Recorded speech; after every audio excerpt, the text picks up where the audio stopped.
He was supposed to be in another state, closing the deal of a lifetime, the one that would secure their future. But as his wife Selena screamed through the final agonizing push of labor, bringing their son into the world, Michael wasn't in a boardroom. He was 2 time zones away, sipping cocktails on a sun-drenched beach in Hawaii. His arm wrapped around a woman who wasn't his wife.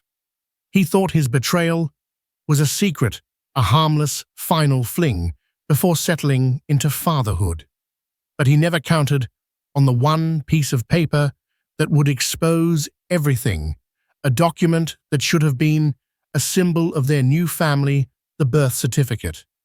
And the name Selena wrote in the father's section wasn't his. The life Selena and Michael Covington had built in the leafy suburbs of Charlotte, North Carolina, was by all accounts perfect. Their 2-story colonial on a quiet, tree-lined street was the epitome of the American dream. A pristine lawn, a golden retriever named Gus, and a baby on the way. From the outside, they were the golden couple, the ones neighbors gossiped about with a mixture of envy and admiration. Michael was the charismatic provider, a rising star at a prestigious investment firm. He was tall, with a smile that could disarm even the most hardened skeptic. He was a man who exuded confidence, the kind of man other men wanted to be, and women wanted to be with. Selena, with her warm, compassionate nature and a talent for making any house feel like a home, was his perfect counterpart. She was a freelance graphic designer, but her real passion was her family. With their first child due any day, their perfect life was about to become even more perfect. The call about the business trip came on a Tuesday morning, just a week before Selena's due date. Michael was on the phone in his home office, his voice a low, urgent murmur. He emerged a few minutes later, his face a mask of regret. "Honey, you're not going to believe this," he said, loosening his tie. "That big merger we've been working on, it's all happening now in San Francisco. They need me there tomorrow. I am so sorry."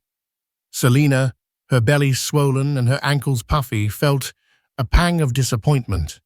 "San Francisco, Michael, the baby."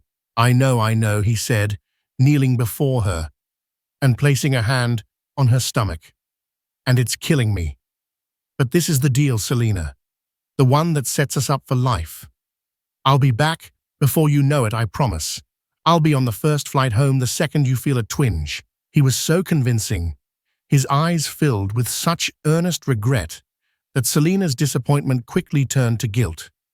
How could she stand in the way of his career, of their future? "Of course," she said, forcing a smile. "We'll be fine. Just be safe." The next morning, he kissed her goodbye, a long, lingering kiss that tasted of coffee and promises. He whispered, "I love you," and then he was gone, his expensive suitcase rolling behind him. For the next 2 days, they were in constant contact. He sent her pictures of the Golden Gate Bridge, shrouded in fog texts about long, boring meetings, and called her every night before she went to sleep. He sounded tired, but excited every inch, the devoted husband and soon-to-be father. On Friday night, Selena felt the first unmistakable cramp. She tried to call Michael, but his phone went straight to voicemail. "He's probably in a meeting," she told herself, trying to stay calm. But as the contractions grew stronger and more frequent, a knot of anxiety began to tighten in her chest. She called again and again. Voicemail. Her older sister Jessica, a no-nonsense lawyer from Atlanta, had driven up a few days earlier to be there for the birth. It was Jessica who finally took the phone from Selena's trembling hand. "Let me try," she said, her voice grim. As Jessica tried Michael's number again, Selena's best friend Emily, who had come over to help, was scrolling through her Instagram feed, a nervous habit. Suddenly, she gasped, her face draining of color. "What is it?" Selina asked, panting through another contraction. Emily didn't answer. She just stared at her phone, her eyes wide with disbelief. Jessica, her call to Michael once again unsuccessful, snatched the phone from Emily's hand. And there it was. A picture posted just an hour earlier. It was a picture of a pristine, white sand beach, the turquoise water sparkling under a tropical sun. In the foreground, two champagne flutes were raised in a toast, and in the background, unmistakable, even in the soft focus, was Michael. He was laughing, his arm draped around a stunning brunette in a bikini. The caption read, "Another perfect day in paradise with my man." The location tag, Maui, Hawaii. The world seemed to tilt on its axis. The contractions, the pain, everything faded into a dull roar in Selina's ears. It wasn't a business trip. It was a lie. A carefully constructed, elaborate lie. He wasn't in San Francisco closing a deal. He was in Hawaii with another woman. The betrayal was a physical blow, more painful than any contraction. As Jessica's face hardened with a cold fury and Emily began to cry, Selina felt a strange, chilling calm descend upon her. The image of Michael laughing on that beach while she was here about to bring their child into the world was burned into her mind. "Get me to the hospital," she said, her voice steady, devoid of the tears that she knew would come later.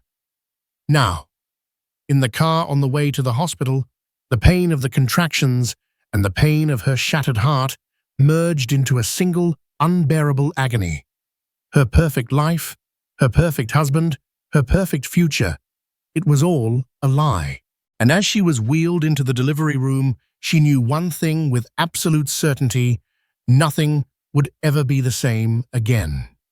The man she had loved and trusted was gone, replaced by a stranger. And she was about to have a baby, completely and utterly alone. The labor was long and brutal, a marathon of pain, fueled by a righteous fury that burned away Selina's tears. Each wave of agony was a reminder of Michael's deception. The encouraging words of the nurses, the steady presence of Jessica by her side, all faded into the background. There was only the singular focus of bringing her child into a world that had suddenly become a dark and treacherous place. Finally, after 14 hours of grueling labor at 3:17 a.m. on a Saturday morning, her son was born. He was perfect. A mess of dark hair, a tiny wrinkled face, and a cry that pierced the sterile air of the delivery room. As the nurse placed him on her chest, a wave of love so fierce, so primal washed over Selina, momentarily eclipsing the searing pain of her betrayal. She looked into his tiny face, and in that moment, he was the only thing that mattered. "He's beautiful, Selina," Jessica whispered, her voice thick with emotion. "What are you going to name him?" Selina hadn't thought about names since she had seen the picture. The list she and Michael had so carefully curated now seemed like a relic from another life. She looked down at her son, at his tiny, grasping fingers, and a name came to her, a name that felt right, a name that felt strong. "Theodore," she said, her voice raspy. "Theodore James, after my grandfather." The first few days were a blur of feedings, diaper changes, and a profound, bone-deep exhaustion. Visitors came and went, friends and family who had heard the news and rallied around her with a fierce, protective loyalty. They brought food, they held the baby, they offered words of comfort and outrage on her behalf.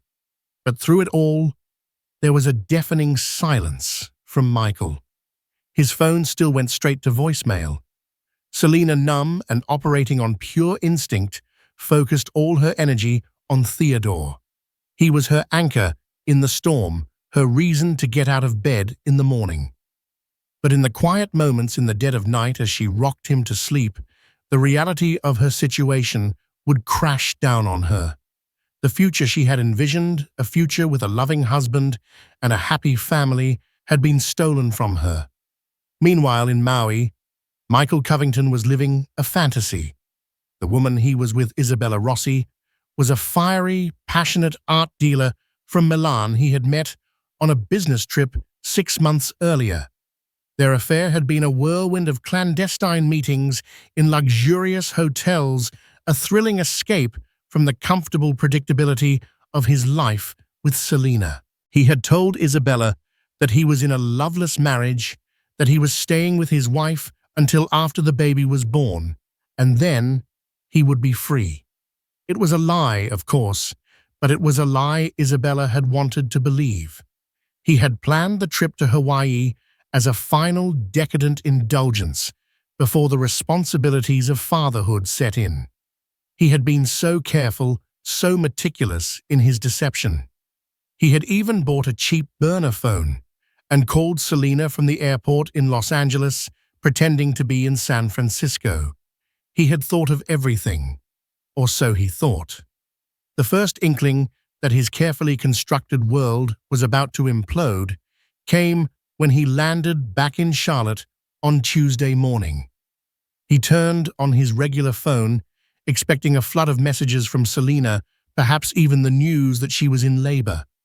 Instead, there was nothing, just an eerie silence. He took a taxi home, a knot of unease tightening in his stomach. The house was quiet, too quiet. Gus, their golden retriever, didn't even bark when he opened the door. He found the dog in the backyard, his tail wagging hesitantly, as if he wasn't sure if he was supposed to be happy to see him. "Selena," he called out, his voice echoing in the silent house. "I'm home." He walked into the kitchen and stopped dead. On the counter, in a neat pile, were his clothes, his golf clubs, everything he had left behind. On top of the pile was a single sheet of paper. It was a copy of the birth certificate for Theodore James Covington. He picked it up, his hands trembling, and then he saw it. In the space for the father's name, Selena had written in clear, bold letters, "Deceased." The word hit him like a physical blow. Deceased. She had legally declared him dead. The air was knocked from his lungs.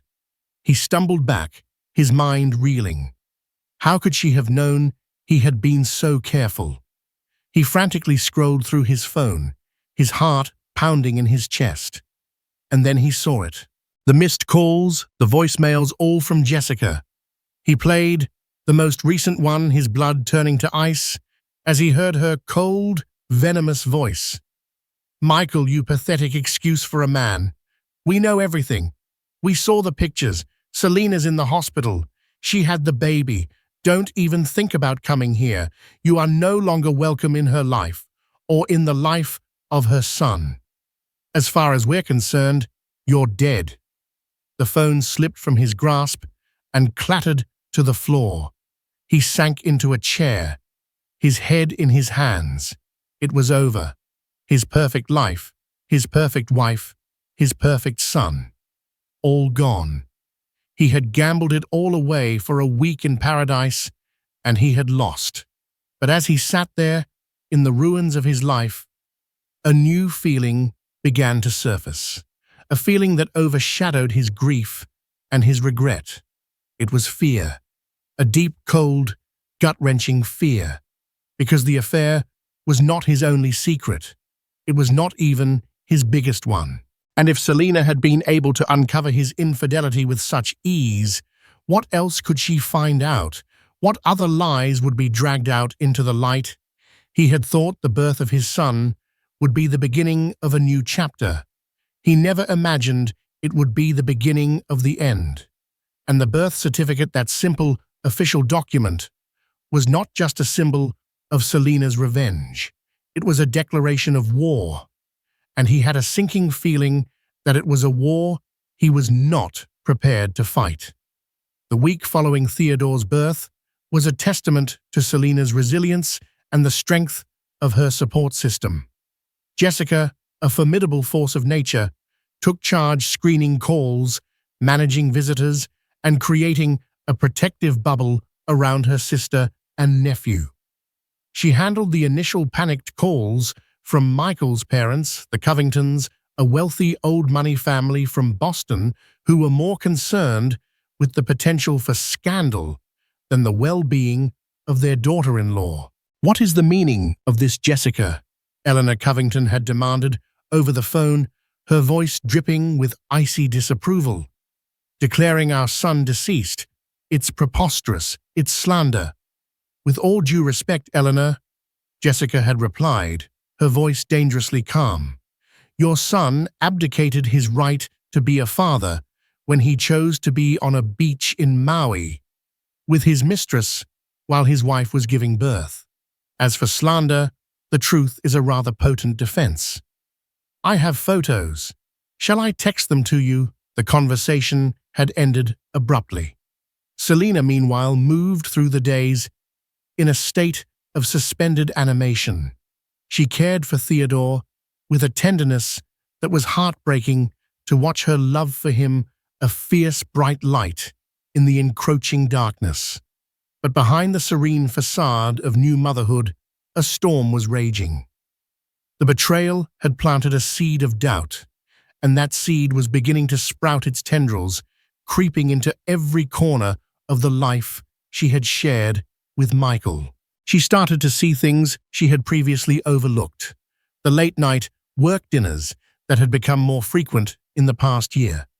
The hushed phone calls he would take in the other room. The way he had become so protective of his phone and his laptop. She had dismissed it all as the stress of his high-pressure job.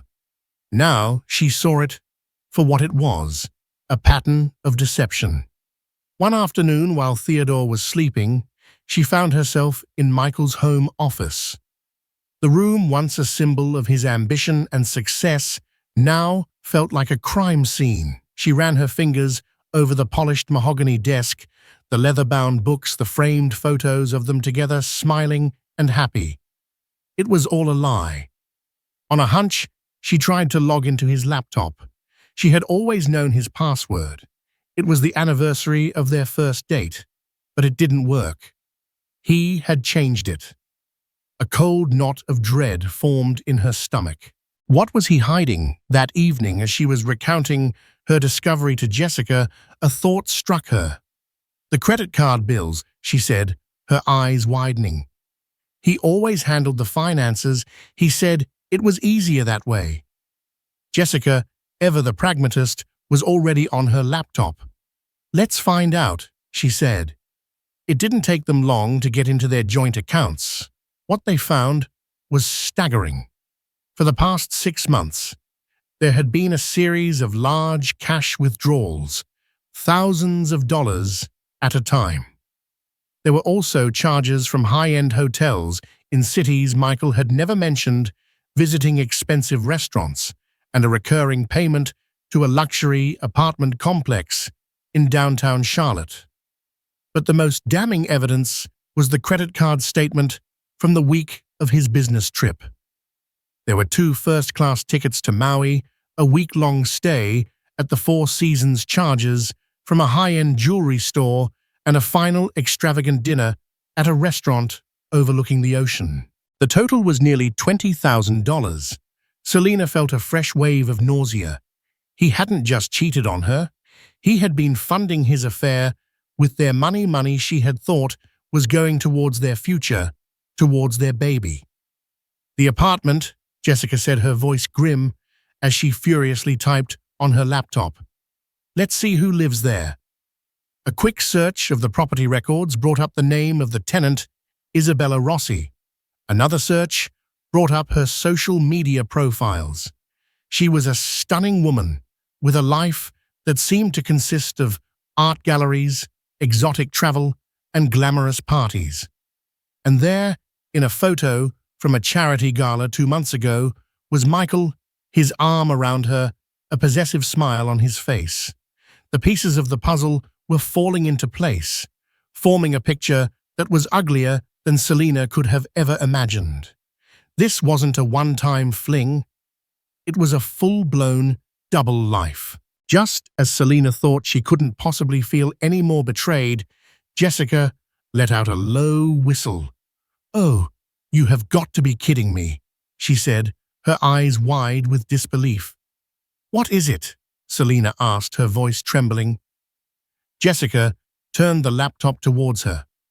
On the screen was a baby registry from a high-end boutique.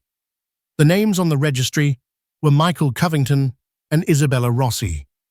The due date was just 3 months away. The room spun. He hadn't just been cheating on her, he had been planning a future with this other woman. A future that included another baby. The full extent of his depravity hit her with the force of a physical blow. He had not only abandoned her during the most vulnerable moment of her life, but he had been actively building a new family behind her back. The man she had married, the man she had loved, was a monster. That night, as she held Theodore close, his warm, tiny body, a comfort in the cold, empty bed, she made a decision. She would not be a victim. She would not let him destroy her. She would fight back, not just for herself, but for her son. The next day, she called a lawyer, the best divorce attorney in Charlotte. She told him everything, her voice clear and steady as she laid out the sordid details of Michael's betrayal. The lawyer, a sharp, empathetic man named David Chen, listened patiently. When she was finished, he leaned back in his chair, his expression a mixture of sympathy and steely resolve. "Selena," he said, "what Michael has done is unconscionable, and we are going to make him pay. But I have a feeling that what we've uncovered so far is just the tip of the iceberg. Men who live double lives like this, they are usually hiding more than just an affair. We need to dig deeper. We need to find out who Michael Covington really is." His words sent a chill down her spine. Who Michael Covington really is. It was a question she had never thought to ask. But now, it was the only question that mattered. The unraveling thread of his lies had led her this far, and she had a terrifying feeling that it was about to lead her into a darkness she could never have imagined. The days that followed were a blur of legal consultations and late-night strategy sessions with Jessica. David Chen, Selena's lawyer, had been right. The affair, the secret apartment, the impending second family, it was all just the beginning. With every new piece of information they uncovered, the image of the man Selena had married became more distorted, more monstrous. They discovered that Michael had been systematically draining their joint savings account for over a year, funneling the money into a separate account under a name Selena didn't recognize.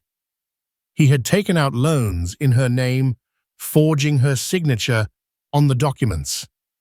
He had even cashed in the bonds her grandparents had left for her a nest egg she had been saving for their child's education. The financial betrayal was as devastating as the emotional one. She was not only a cheated-on wife and a new mother, she was on the brink of financial ruin. The one thing that brought a sliver of satisfaction in the midst of her despair was the deceased on Theodore's birth certificate. It had been an act of pure, unadulterated rage, a symbolic gesture of erasure. But it had also been a strategic one. As David Chen had explained, it had thrown Michael into a state of panic, and a panicked man makes mistakes. And Michael was definitely panicking. He had been calling non-stop, leaving a string of increasingly desperate voicemails. They ranged from angry and demanding to pleading and remorseful. He begged her to talk to him, to let him explain. He swore that Isabella meant nothing to him, that it was all a terrible mistake. Selena listened to the messages with a cold, detached sense of disgust. The man's voice, once a source of comfort and love, now made her skin crawl. She never answered. She never called back. The first major twist, the one that shifted the ground beneath her feet, came from an unlikely source. Jessica, in her relentless deep dive into Michael's life, had hired a private investigator, a former cop with a knack for digging up secrets. He had started with the basics, a background check on Michael Covington. And what he found was a ghost. There's no record of a Michael Covington born in Boston on the date he claims the investigator, a gruff man named Frank, had told them over the phone. No birth certificate, no social security number issued at that time. As far as the state of Massachusetts is concerned, he doesn't exist. The news was so shocking, so utterly bizarre, that Selena couldn't process it at first. "What do you mean he doesn't exist?" she had asked, her voice barely a whisper. "I've met his parents. I've been to their house in Boston." "I'm not saying the people you met aren't his parents," Frank had explained. "I'm saying the name, the identity he's been using, is a fabrication. The man you married is living under a false name." The revelation was a bombshell, a twist that recontextualized everything. The lies, the cheating, the financial deception, it was all part of a much larger, more elaborate con. He wasn't just a cheating husband, he was a fraud. Suddenly, the birth certificate took on a new, more profound significance. By declaring Michael Covington deceased, she had inadvertently stumbled upon a truth she could never have imagined. She had, in a way, killed a man who never really existed. Armed with this new, terrifying information, Selena and Jessica planned their next move. They knew they had to confront him, but they had to be smart about it. They needed more leverage, more evidence. The opportunity came a few days later. Michael, in his desperation, had shown up at the house, violating the restraining order Selena had taken out against him. He was standing on the front porch, his face pale and drawn, when Selena and Jessica pulled into the driveway. "Selena, please," he begged, his voice cracking. "We need to talk. I can explain everything." Jessica, her eyes blazing with fury, stepped out of the car. "You have 5 seconds to get off this property before I call the police," she said, her hand already on her phone.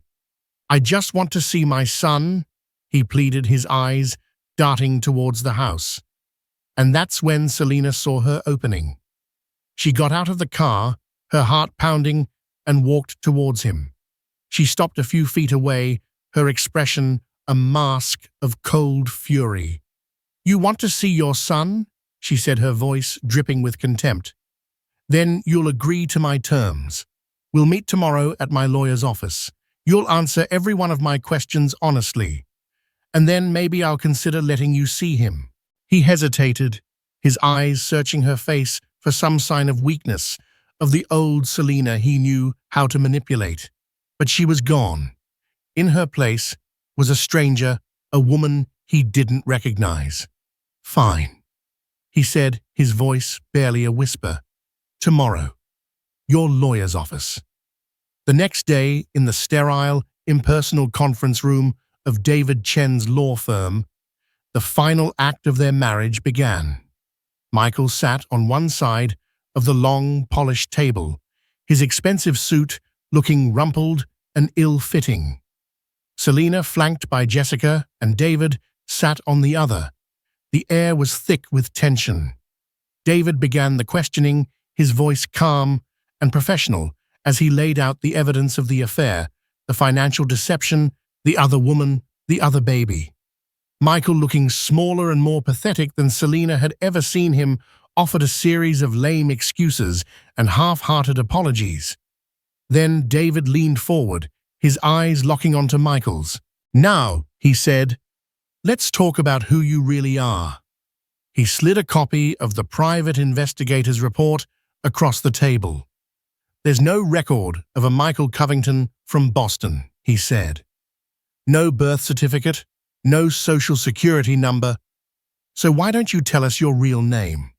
The color drained from Michael's face. He looked like a cornered animal. He stared at the report, then at Selina, his eyes filled with a desperate, pleading look. But Selina just stared back, her expression unreadable. She had thought the revelation of his fake identity was the final devastating twist. She was wrong. The real bombshell was yet to come. "My name," he said, his voice so low they could barely hear him, "is not Michael Covington." He took a deep breath, and then he said a name that would shatter what was left of Selina's world, a name that would connect him to a past so dark, so dangerous, that it would make his infidelity seem like a minor transgression. He was not just a liar and a cheat. He was the son of a notorious crime boss, a man who had disappeared years ago after turning state's evidence. He was in the witness protection program, and by marrying Selina, by building a life with her, he had put them all in danger. The birth certificate, with its false name and its declaration of death, was no longer a symbol of revenge. It was a ticking time bomb, a public record that could lead his father's enemies right to their doorstep. The name that came out of Michael's mouth was not Michael Covington. It was Marco Santoro. And as he spoke it, the entire narrative of Selina's life shifted once again, this time into the realm of a chilling crime thriller she never could have imagined. The Santoro name was infamous. Antonio Santoro, Marco's father, had been the ruthless head of a powerful crime syndicate in Philadelphia for decades. He was a man known for his brutality and his cunning, a man who had ruled his empire with an iron fist. Then, 10 years ago, facing a life sentence on racketeering charges, he had done the unthinkable. He had turned state's witness. His testimony had dismantled his own organization and sent dozens of his former associates to prison for life. In exchange, he and his family had been placed in the witness protection program, disappearing without a trace. The man Selina had married, the man she had loved, was the son of a notorious mob boss living a fabricated life to escape his father's bloody legacy. The Covingtons, the wealthy old money couple from Boston she had always found so cold and distant, were not his real parents. They were federal agents assigned to play the part of his family, to create a believable backstory for the man who was now known as Michael Covington. The revelation was so astounding, so far beyond the scope of anything she could have imagined, that for a moment no one in the room spoke. Selina just stared at him, at this stranger across the table, trying to reconcile the image of the charismatic, ambitious man she had married with the son of a ruthless gangster. "You're in the witness protection program," David Chen finally asked, his professional composure momentarily shattered. Marco, as he now was, nodded his head in his hands. "My father's testimony put some very dangerous men away," he said, his voice muffled. "If they ever found us, they wouldn't just kill us, they would make an example of us." Suddenly, everything made sense. His paranoia about privacy, his aversion to social media, his vague, evasive answers about his childhood. It wasn't just about hiding his affair. It was about hiding his entire existence. And then the full, terrifying implication of what he had done hit Selina with the force of a physical blow. By marrying her, by having a child with her, he had not only violated the strict protocols of the witness protection program, he had put a target on her back and on the back of their newborn son. "The birth certificate," she whispered, her voice trembling. "Oh my God, the birth certificate." It was a public record, a document that linked the name Michael Covington to a specific date and place of birth, to a mother with a real traceable history. And on it, in the space for the father's name, was the word deceased. It was a detail so unusual, so inflammatory, that it was bound to draw attention. It was a breadcrumb, a tiny, glittering clue that could lead the wrong people right to their door. "You have to change it, Selina," Marco pleaded, his eyes wild with a fear that was far more profound than anything he had shown before. "You have to go back and put my name on it. Michael Covington. It's the only way to keep the record clean, to keep it from raising any red flags." But it was too late. The damage had been done. And as if on cue, David Chen's phone buzzed. He looked at the screen, his face grim. "It's Frank, the private investigator," he said, putting the call on speaker. "I think we have a problem," Frank's gruff voice said. "I've been monitoring online chatter forums, dark web stuff, related to the Santoro family. A few hours ago, a post went up. It's a copy of a birth certificate from Charlotte, North Carolina, for a Theodore James Covington. The father is listed as deceased. The post is asking if anyone knows a Michael Covington who recently died in Charlotte." The blood drained from Selina's face. The time bomb had just exploded. "They know," Marco whispered, his face ashen. "They've found us." The next few hours were a chaotic blur of frantic phone calls and hurried plans. The federal agents who had been playing the role of Marco's parents were on their way. They were not happy. Marco had broken every rule in the book. He had engaged in a high-risk affair, created a second family, and most damning of all, he had allowed his real-world identity to become entangled with his protected one. While they waited for the agents to arrive, the final devastating pieces of the puzzle fell into place. Isabella Rossi, the other woman, was not just a random conquest. Her father was a wealthy Italian businessman with ties to one of the rival crime families that Antonio Santoro had decimated with his testimony. It was possible, even likely, that she had been a plant, a honey trap, sent to get close to Marco, to uncover his new identity. Her pregnancy, the baby registry, it had all been part of the ruse. The world that Selina had known, the life she had so carefully built, was not just a lie, it was a cage. And now the door had been thrown open and the monsters were circling.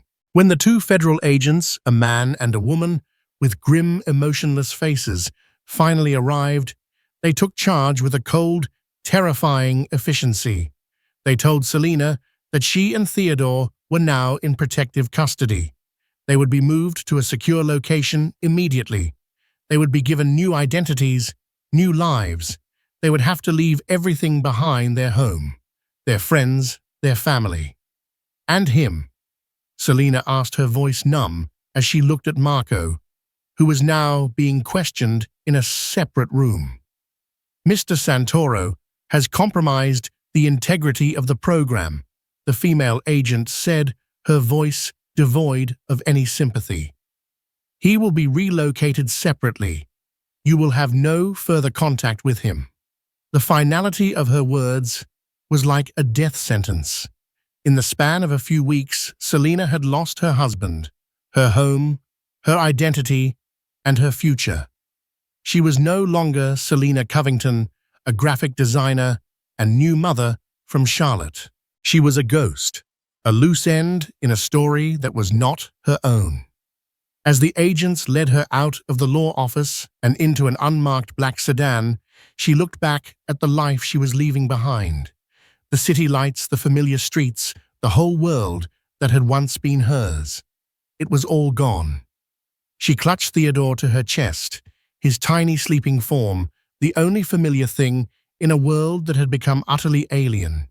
She had thought the birth of her son would be the greatest joy of her life.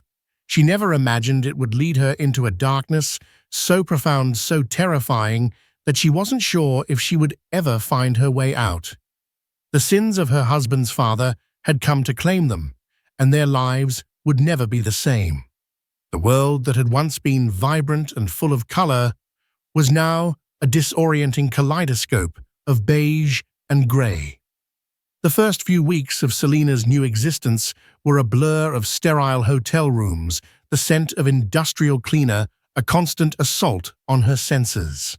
Each room was a carbon copy of the last impersonal art bolted to the walls, stiff, scratchy sheets on the bed, and a window that looked out onto a landscape of anonymous highways and concrete parking lots. She and Theodore were ghosts, moved like pieces on a chessboard by the grim, tight-lipped federal agents.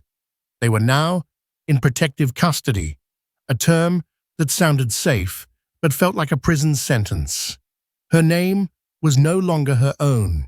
She was Laura Peterson now. She practiced the name in the mirror, the sound of it foreign and hollow on her tongue. Laura Peterson from Bend, Oregon. A widow. Her husband, a firefighter, had died in the line of duty. The story was simple, tragic, and most importantly, unverifiable. It was a shield, a flimsy piece of fiction, meant to protect her from a truth that was far more terrifying. The agents, a man named Harris and a woman named Cho, were models of detached professionalism. They provided for her every need with a chilling efficiency, but offered no comfort.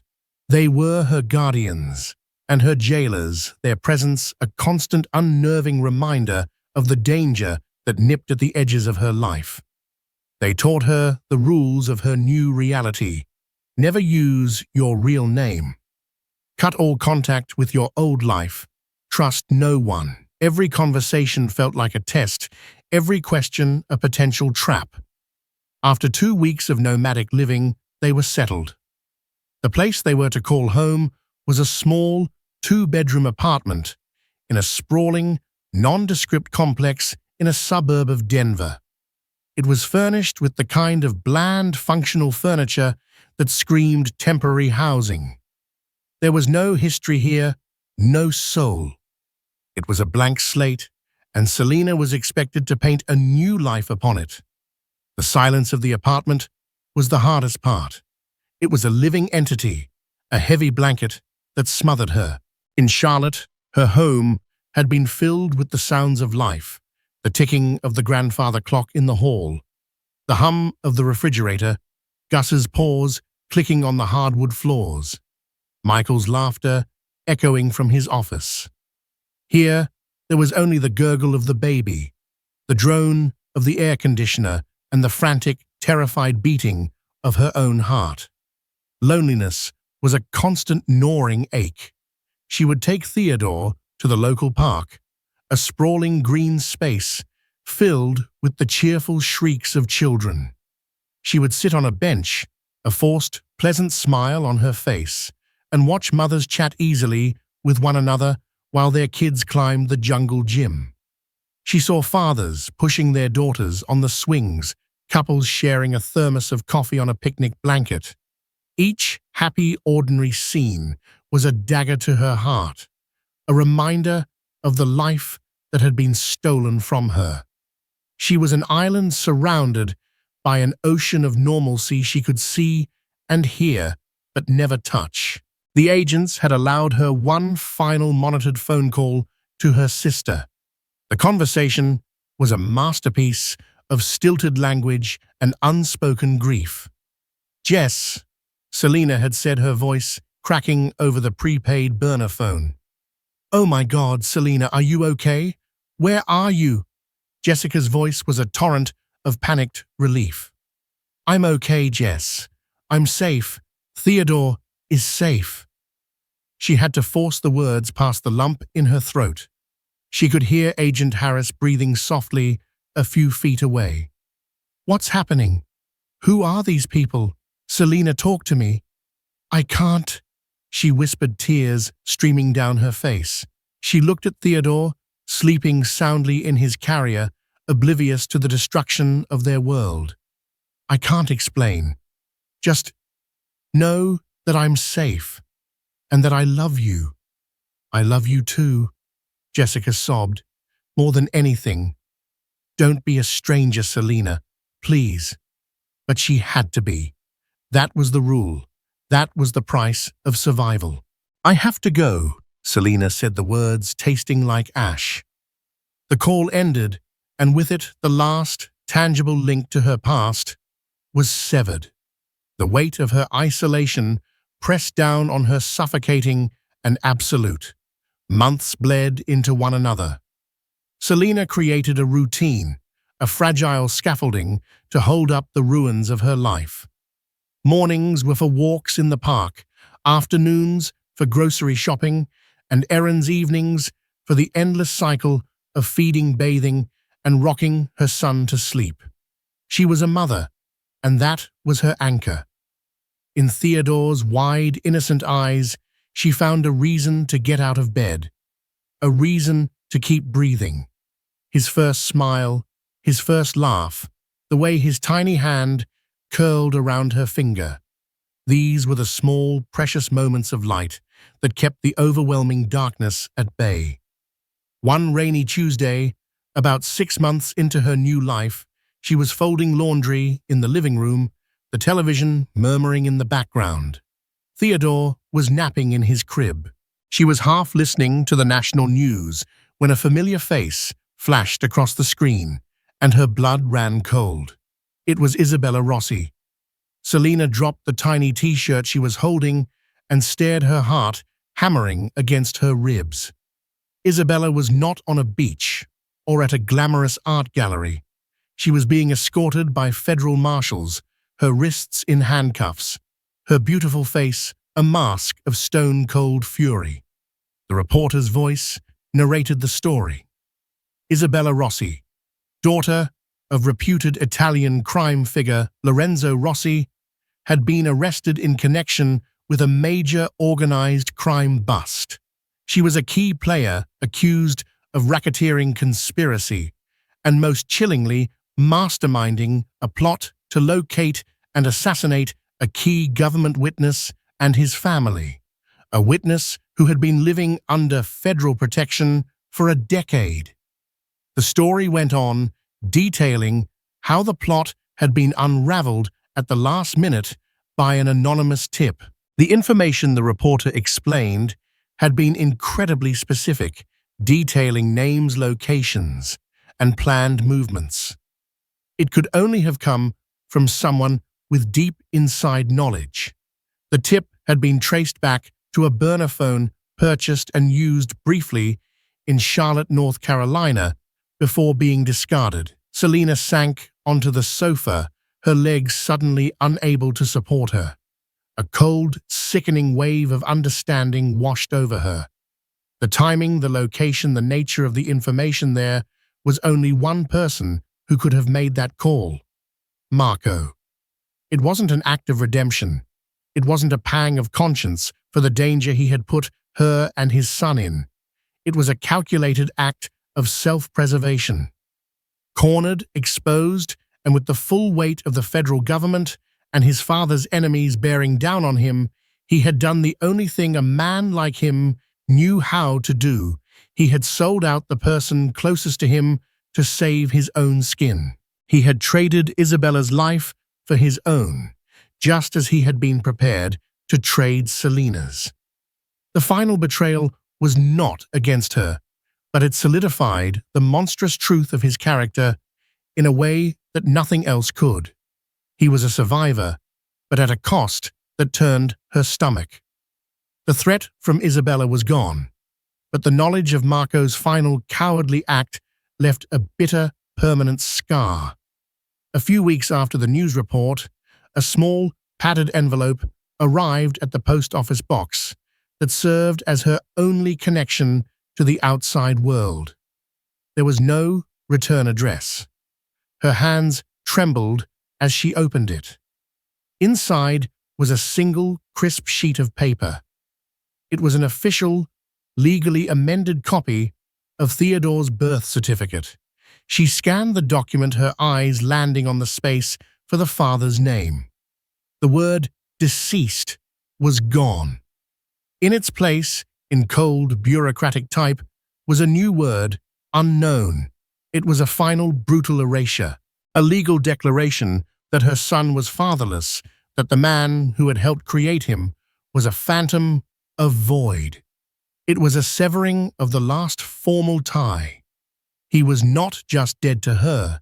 He was a non-entity, a blank space in the story of their lives. Tucked behind the certificate was a cashier's check. She unfolded it and gasped. The amount was staggering enough to last for years. It was hush money, blood money. A final anonymous payment from the government, or perhaps from Marco himself, meant to seal her silence and her disappearance forever. It was a check written to Laura Peterson, a final insult, a payment to the fictional woman she had been forced to become. She stood there for a long moment in the sterile environment of the post office, the check in one hand, the certificate in the other. She thought of the life the money could buy: a better apartment, more security, an easier path for her and her son. But then she thought of its source. It was the price of her silence, the fruit of betrayal and lies. Accepting it would be like accepting a part of that world, of his world. With a sudden, decisive clarity, Selena tore the check in half. Then again and again, until the pieces were too small to tear anymore. She let the confetti of her son's tainted inheritance flutter from her fingers into a nearby trash can. She would not be bought. Her future and Theodore's would not be funded by the wreckage of their past. Walking out into the bright Colorado sunshine, she clutched the amended birth certificate in her hand. Unknown. It was meant to be an ending, a final closing of a door. But as she held her son close later that night, rocking him gently in the quiet of their small apartment, she decided it was a beginning. Her son would not be defined by a blank space. He would be defined by her love, by her strength, by the new life she would build for them. Brick by painful brick. The reckoning had come and gone. Now their own story could finally begin. In the end, this isn't just a story about betrayal. It's a story about the incredible resilience of the human spirit. It's about a woman who was pushed to the absolute brink, who had her entire world dismantled by lies and deceit, but who refused to be broken. Selena's journey from a trusting wife to a fierce protective mother is a powerful reminder that our deepest wounds can often become our greatest sources of strength.